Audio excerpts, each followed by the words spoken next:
우리가 자주 즐겨 부르는 찬송 중에 94장의 제목은 주 예수보다 귀한 것은 없네입니다.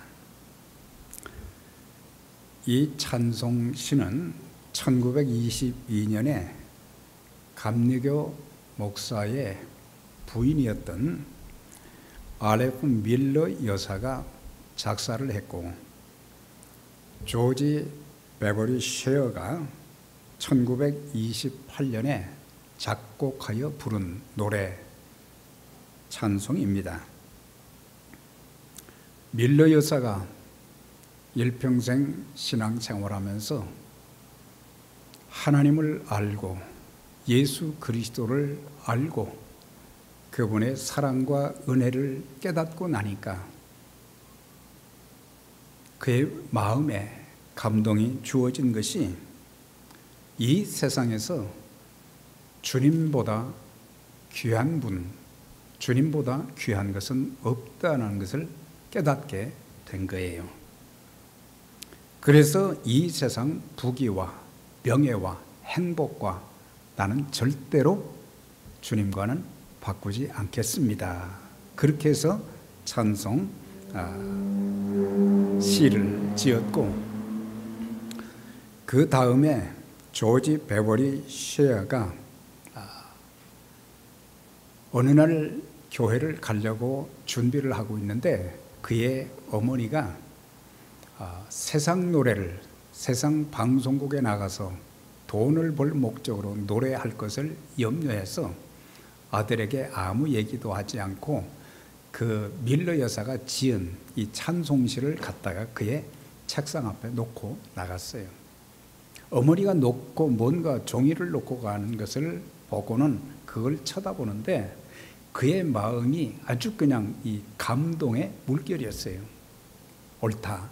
그래가지고 그 즉석에서 곡을 붙여서 노래를 만든 것이 찬송가 94장 주 예수보다 귀한 것은 없네. 그래서 즉석에서 작곡해가지고 그날 주일 예배 때 교회에서 특송을 한 거예요. 그가 21살 때부터 이 찬송을 즐겨 부르면서 자기 자신도 노래 가사만이 아닌 내가 믿는 예수님이 얼마나 귀한 분인지, 나는 세상 부귀와 명예와 행복과 난 절대로 바꿀 수 없다, 그런 마음을 가지고 이제 가는 곳마다 교회에서도 찬송을 불렀고, 나중에 빌리그레함 목사님과 전 세계를 다니면서 말씀 전하기 전에 항상 주 예수보다 귀한 것은 없네, 이 세상 부귀와 명예와 바꿀 수 없네, 그걸 통해서 하나님께 영광을 참 많이 돌렸고, 또 많은 사람들이 예수님을 영접하는, 또 하나님께 결단하는 그런 기회를 많이 갖게 했던, 그래서 빌리그레함 전도 대회를 통해서 많은 영혼들이 구원받고 또 주님께 돌아오는 그 일에 귀하게 쓰임을 받았던 것입니다. 또한 우리 주님께서는 세상에서 가장 값지고 귀한 교회를 세워주셨고, 교회를 통해서 천하보다 귀한 영혼들을 구원하는 사명을 맡겨주셨습니다. 그렇기 때문에 성도는 주님과 주님의 몸된 교회를 세상의 그 어떤 것보다 가장 귀하게 여길 줄 아는 그런 믿음이 있어야 될 것입니다. 이 자리에 참석한 여러분이나 또 생방송에 참여한 분들, 에베네셀 선교교회 주님을 사랑하고 또 주님의 피로 값주고 사신 에베네셀 선교교회를 진심으로 정말 사랑하고 아끼십니까? 네. 여기에 대해서 분명하게 아멘하고 답변할 수 있어야 될 것입니다. 세상에 완전한 교회는 하나도 없습니다.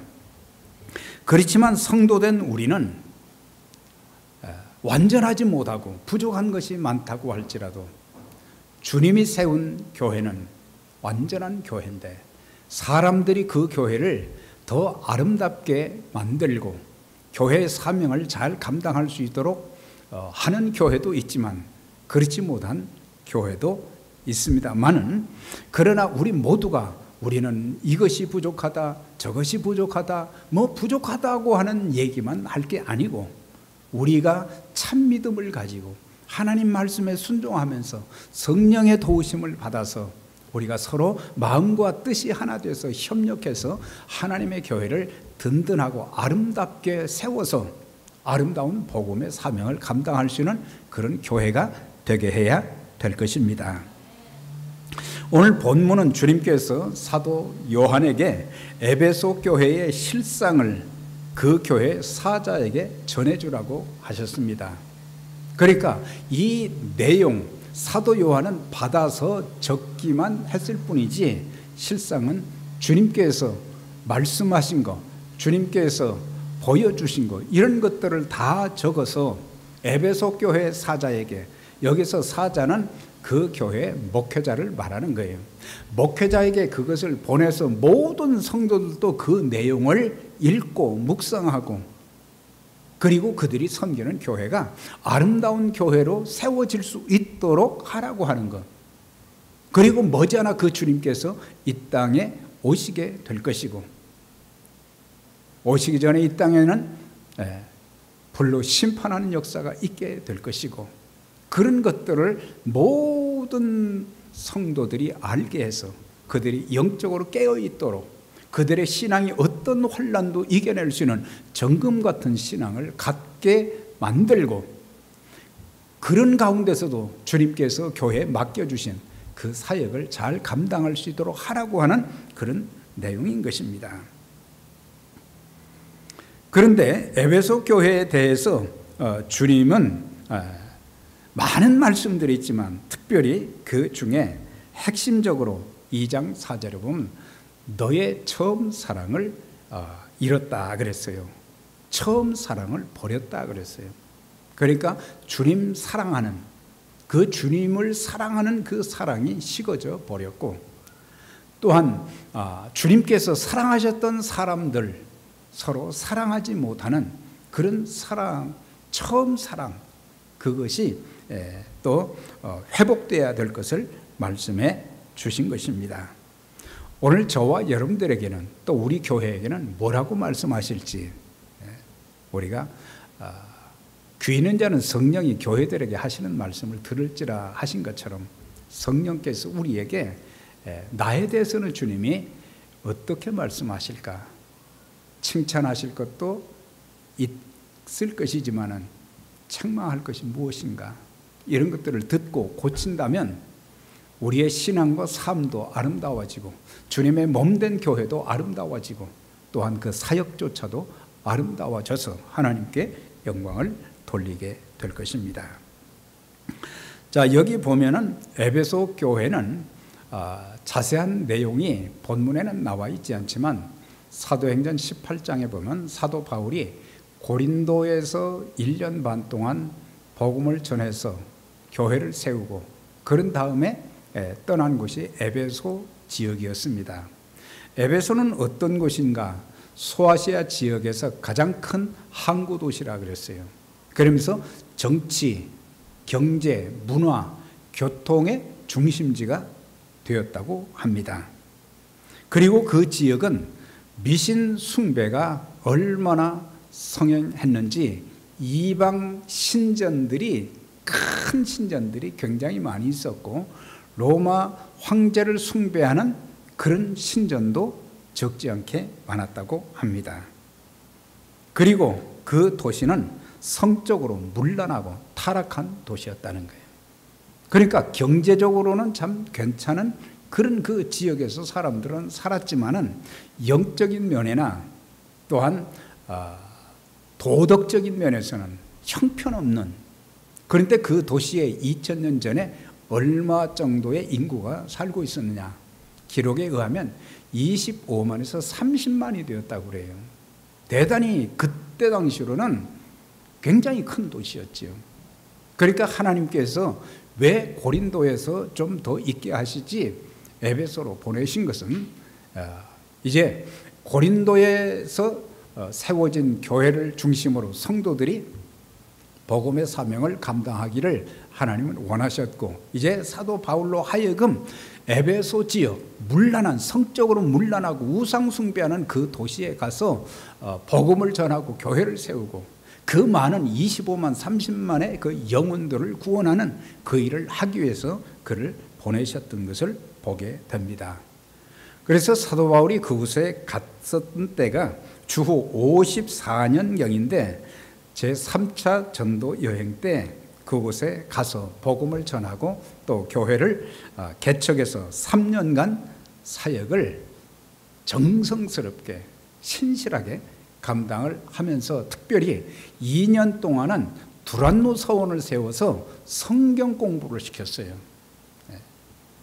그래서 성경의 자세한 내용들을 매일마다 2년 동안을 가르쳤다 그랬어요.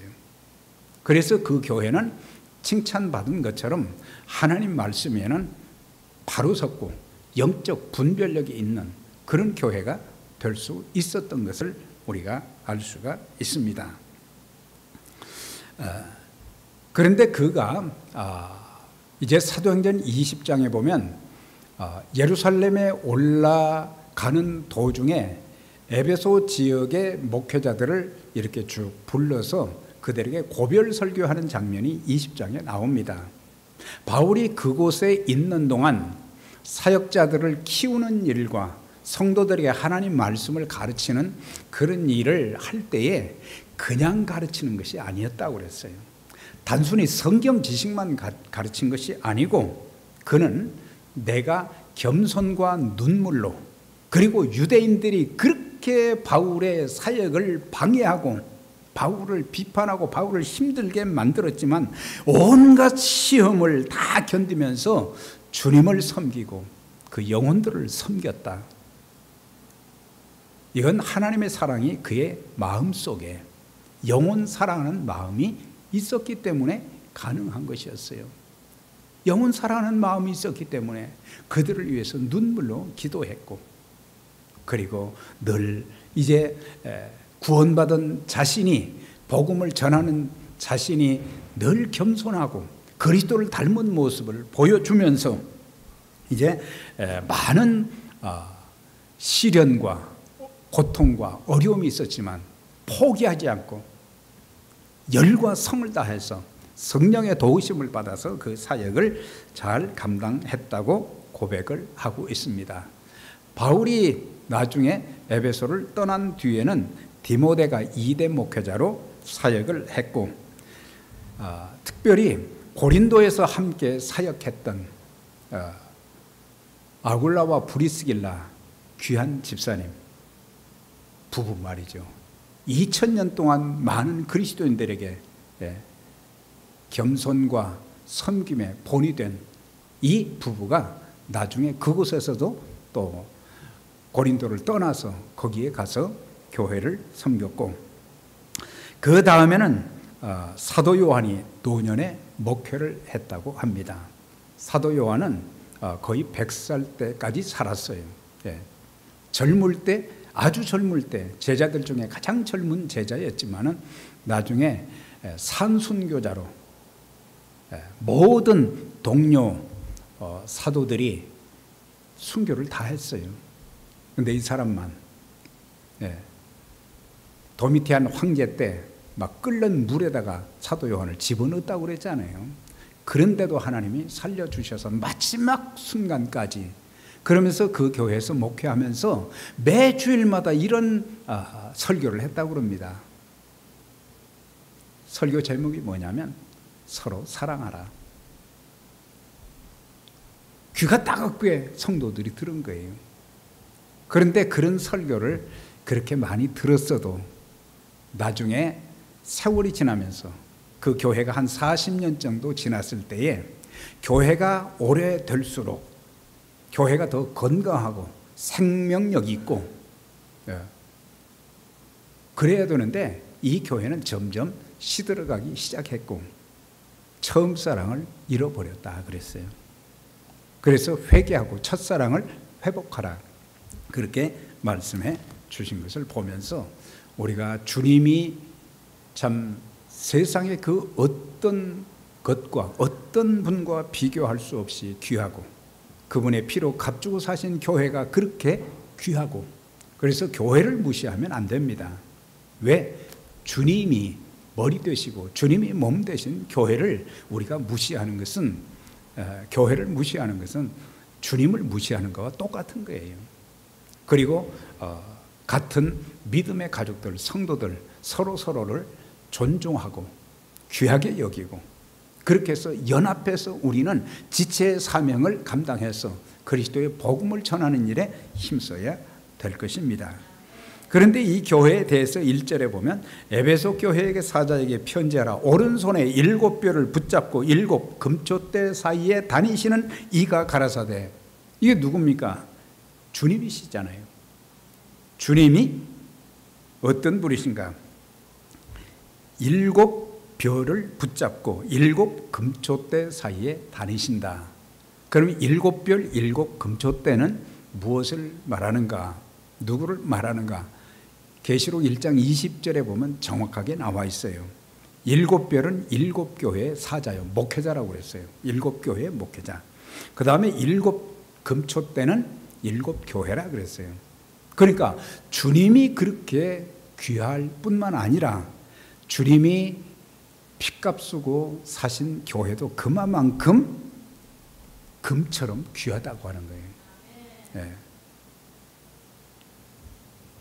여기서 오른손으로 7뼈를 붙잡았다는 것은 7교회의 목회자들을 세심하게 보호하신다고 하는 그런 뜻입니다. 그때 당시는 예수 믿는다는 것, 이거 생명 내놓아야 되고, 복음을 전하는 것도 생명 내놓아야 되고, 네, 핍박도 많았고, 경제적으로 그리스도인들이 참 직장에서 축출당하고 비즈니스를 할 수가 없고 경제적으로 너무너무 힘들고, 네, 또 사람들이, 세상 사람들이 예수 믿는 사람들을, 네, 막 무시하고 손가락질하고 그런 상황 가운데서 그런 지역에서 목회를 한다는 것, 복음을 전한다는 것, 이게 보통 어려운 일이 아니잖아요. 그러니까 주님께서는 그 교회 목회자들을 돌보셔서 붙잡아 주셔서 보호해 주셔서 끊임없이 그리스도의 복음의 사역을 이렇게 이어가도록 만들어 주신다는 것. 7 금초대 사이에 다니신다는 것은 주님께서 교회를 두루 살피고 계시다고 하는 그런 내용입니다. 무엇을 살피고 있느냐? 교회를 이루고 있는 성도들의 신앙과 삶을 지켜보신다고 하는 거예요. 네.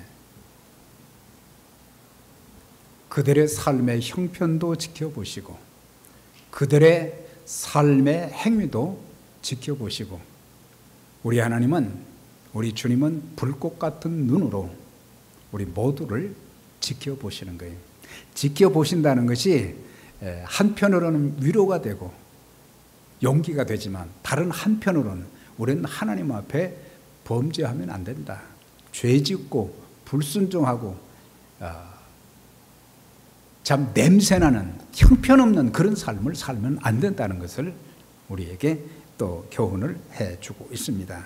그래서 주님께서 그 교회를 보시면서 칭찬도 하시고 또 책망도 하시고 권면도 하시고, 그런 내용들을 우리가 이제 에베소 교회를 통해서 계속 살펴보게 될 것인데, 이만큼 7 금초대 사이에 다니신다. 그것은 지금도 우리 주님께서 우리 교회를, 우리 성도들의 모든 신앙과 삶에 참 겪는 어려움들, 이 모든 것들을 다 보고 계시고 알고 계시고 도와줘야 될 것, 일어서게 해 주어야 될 것 주님이 아시고 또 때마다 일마다 은혜 베푸시고 공급해 주시는 그런 역사가 있게 될 것입니다. 2절 3절에 보면 내가 너를 안다는 내용이 2번씩이나 나타나고 있어요. 내가 너를 안다.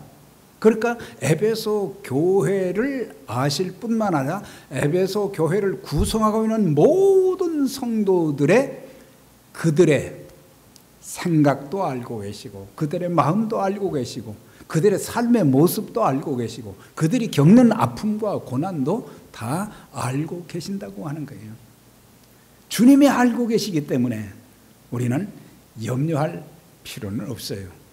다만 우리가 하나님 앞에 순종하고 또 하나님 앞에 기도하게 되면 하나님께서는 우리의 처한 모든 상황, 아무리 어렵고 힘들어도 다시 일어서게 만들어주시고 길을 열어주시고 하나님께서 큰 일을 행하여 주시는 것입니다.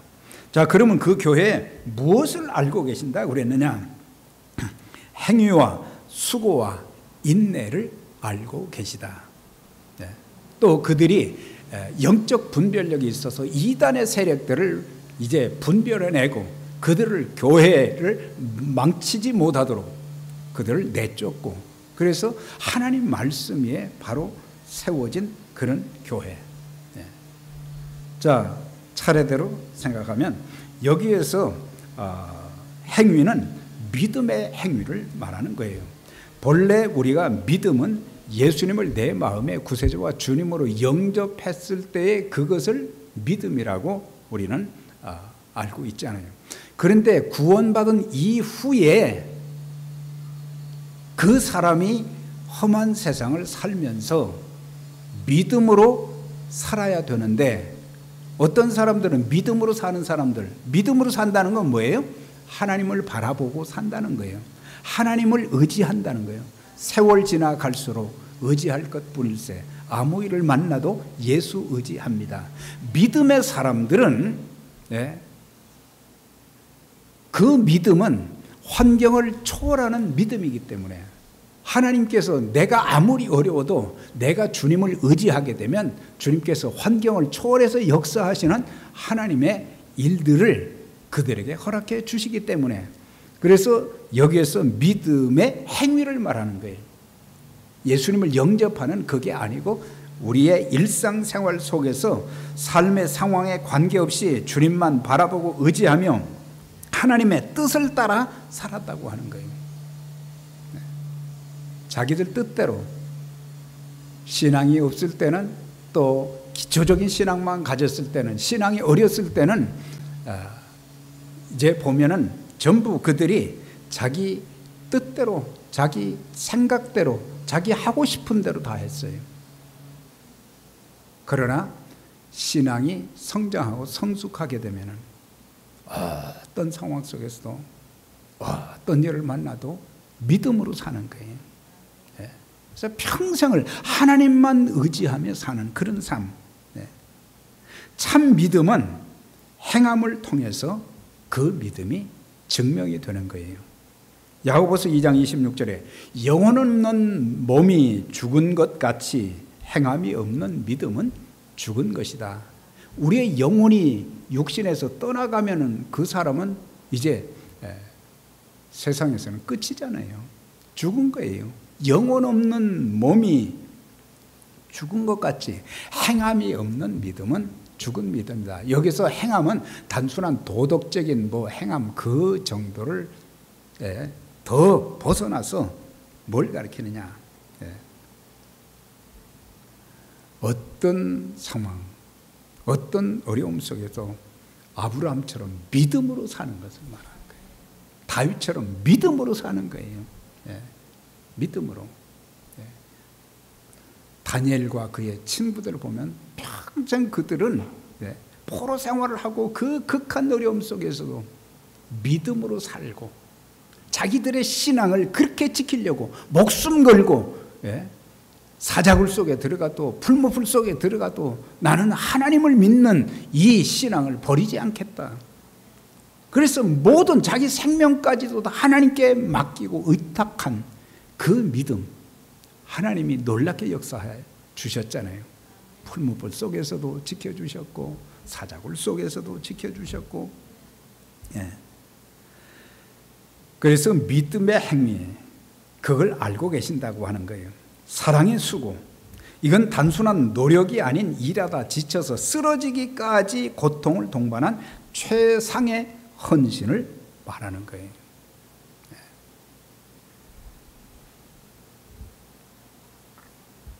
희생과 수고가 따르지 않는 사랑은 참 사랑이 아니라고 하는 거예요.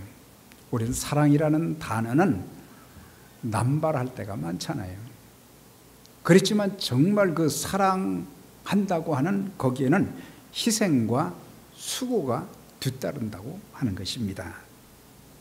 네. 우리가 주님 사랑한다, 우리가 교회 사랑한다, 그럴 때 정말 주님과 교회를 사랑하는 그 모습이 우리의 삶 속에서, 우리의 신앙에서 나타나져야 되는 거예요. 자주 부르는 찬송 208장에 내 주의 나라와 주 계신 성전과 피 흘려 사신 교회를 늘 사랑합니다. 적어도 주님을 사랑한다고 하면 교회를 사랑하게 되는 것입니다. 네. 주님을 사랑하지 않으면 교회를 사랑하지 않습니다. 그래서 주님 사랑하게 되면 주님이 세우신 교회를 사랑하시는 거예요. 우리가 출석하고 섬기는 교회, 주님께서 세워주신 것을 믿으십니까? 네. 그걸 믿는다면 우리는 사랑하게 되는 것이고, 이 교회에 위하여 눈물과 기도로 내 생명 다하기까지 늘 봉사합니다. 우리가 교회를 섬길 때 내 개인적인 삶의 어려움도 있고 가정의 삶의 어려움도 있고 또 교회를 섬기면서 겪는 여러 가지 어려움들 참 많거든요. 그런 가운데도 우리는 주님이 세우신 교회를 위해서 교회의 사명을 잘 감당할 수 있도록, 주님의 뜻이 이 교회를 통해서 아름답게 전파될 수 있도록 하기 위해서 눈물로 기도하고, 눈물로 기도하고 내 생명 다하기까지 늘 봉사합니다. 그러니까 생명 다하는 그날까지 내가 이 교회 잘 섬기겠습니다. 이런 그냥 찬송, 그냥 노래만 부르면 아무 역사가 안 일어납니다.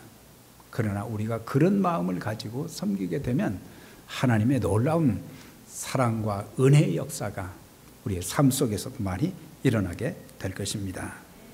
그래서 죄와 사망으로 죽은 나를 위해서 피 흘려 죽으심으로 나를 구원하신 주님, 그리고 그리스도의 피값으로 세우신 우리 교회 정말 사랑하는지 주님께서 물으시는 거예요. 너 내가 세운 교회 사랑하냐? 너 나 사랑하냐? 주님께서 십자가에 달려 돌아가시고 부활하신 후에 갈릴리 바다에서 제자들을 만나셨잖아요. 그때 베드로에게 물으셨잖아요. 3번씩이나 물으시니 네가 나를 사랑하느냐? 주님을 사랑한다고 하면은 사명을 맡기신다고 하는 거예요. 그는 담대하게 내가 주님 사랑합니다 그렇게 고백을 못했지만 내가 주님을 사랑하는 줄 주님께서 아십니다. 적어도 그런 마음이 있으니까 나중에 그 사랑하는 마음이 있었기 때문에, 자기 생명보다 주님이 더 귀한 것을 알았기 때문에 나중에 그가 목배임을 당하는 순교를 하면서까지도 주님의 복음을 전하는 일에 귀하게 쓰임 받았던 것을 보게 됩니다. 사랑하면 눈물의 기도가 있게 되고 또한 끝까지 봉사하는 것입니다. 한때만 아니라 어떤 비바람이 몰아치고 삶의 풍파가 있어도 주님 사랑하는 마음 변치 않는, 섬김도 변치 않는 저와 여러분들이 될 수 있기를 바랍니다. 사랑의 수고란 상대를 위해서 상당한 대가를 지불하는 것입니다. 주님의 교회 영혼 구원을 위한 수고를 어디에다 좀 비교할 수 있겠는가 생각이 난 게, 산모가 어린아이를 갖잖아요. 그러면 10달 동안 이 뱃속에 이렇게 해서 아이가 이제 자라게 되는데 그때부터 참 조심하잖아요. 여러 가지. 예. 몸도 잘 관리하고 또 태아에게 좋은 영향을 받도록 참 여러 가지 많은 것으로 이렇게 배우기도 하고 또 아이가 잘못된 영향을 받지 않도록 좋은 말만 하고 좋은 마음을 갖게 되고 그러면서 아이가 10달이 돼서 이제 출산할 때가 됐단 말이에요. 세상에 태어날 때 그 산모가 어떤 분들은 쉽게 아이를 출산하는 분들도 있지만 대다수가 참 난산의 경우들이 많아요. 고통을 그렇게 겪는 거예요. 난 너무 아프니까 나 아이 안 낳겠다. 그거는 진정한 엄마가 아니죠. 어떤 아픔과 고난이 있어도 이 아이를 내가 건강하게 출산해야겠다는 그게 있기 때문에 그 힘든 순간도 견디면서 근데 그 고난이 딱 지나고 아이가 건강하게 태어났을 때 산모의 눈에는 기쁨의 눈물이 흐르고 온 가족들은 그렇게 행복해하고 그 아이가 자라면서 참 키가 자라고 지혜와 총명이 더해가고 참 그런 모습을 볼 때마다 하나님께 감사하고 내가 이 어렵지만 이 고난의 순간들을 잘 견딘 보람이 있구나. 그처럼 우리가 교회를 섬기는 것도 그런 고통들이 우리에게 있을 수 있지만 나 그만두겠다. 그런 것은 합당하지 않은 거예요. 하나님의 사랑을 많이 받은 자로서 그거는 무책임한 자의 그런 태도가 되는 것입니다. 우리가 아무리 고통스러워도 아이를 출산해야 하는 산모와 같은 마음가짐으로 우리가 수고해야 된다는 것을 가르쳐주고 있어요. 한 가지만 말씀드리고 마치겠어요. 오늘은 에릭 프롬이라고 하는 사람이 사랑의 기술이라는 책을 썼는데 거기에 사랑의 특징을 5가지로 말했어요. 사랑은 사랑에 포함된 단어가 5가지가 있다는 거죠. 그러니까 첫째가 뭐냐면 사랑의 기초는 관심을 가지는 것이다. 관심. 사랑하는 마음이 없으면 무관심하다고 하는 거예요.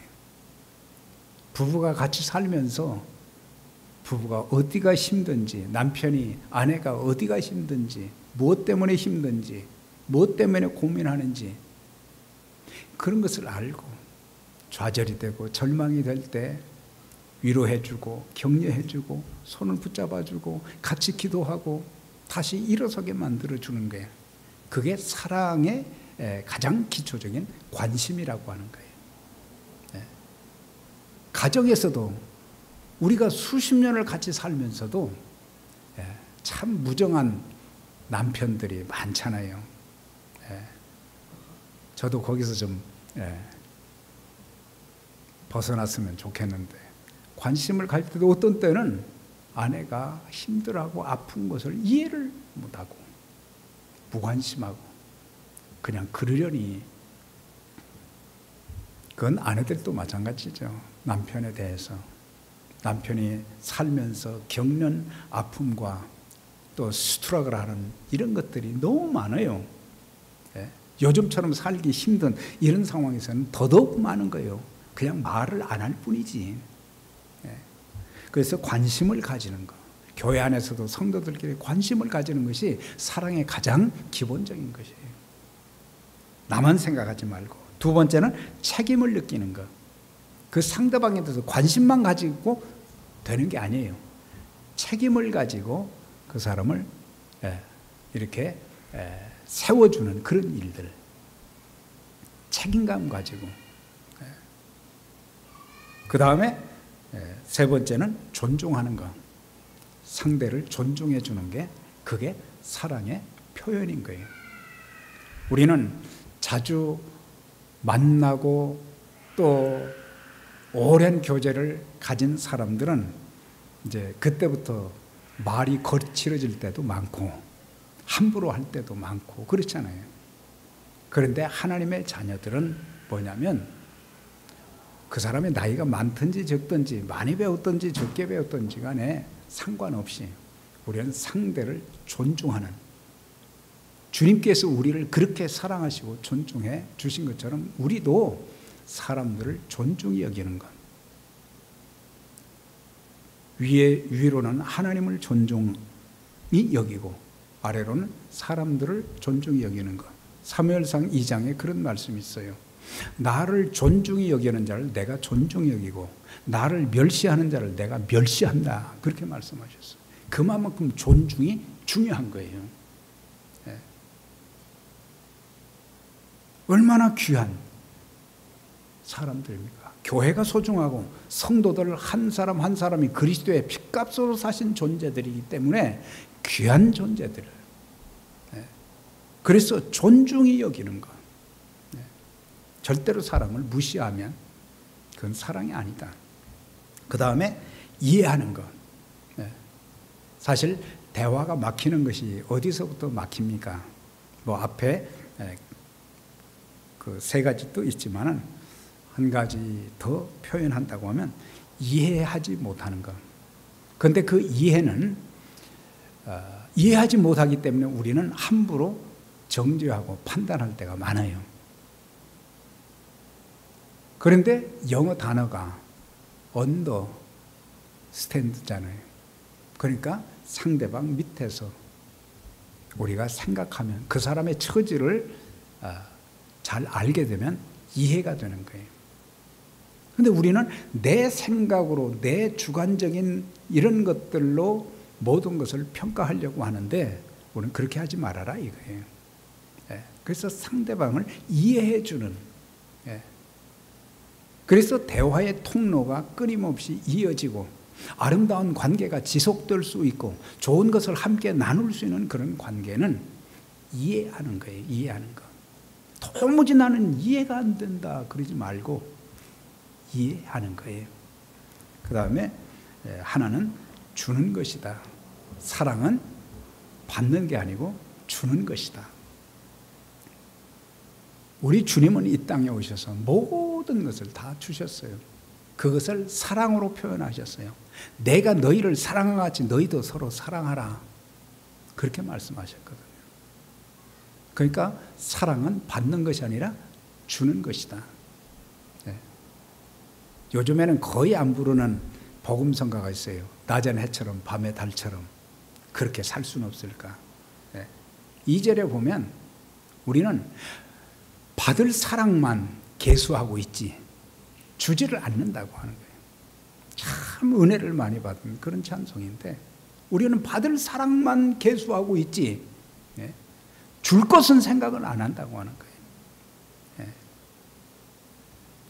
가정과 교회, 사회에서도 이런 4가지, 5가지가 나타날 때에 사랑이 실천이 되어진다고 하는 거예요.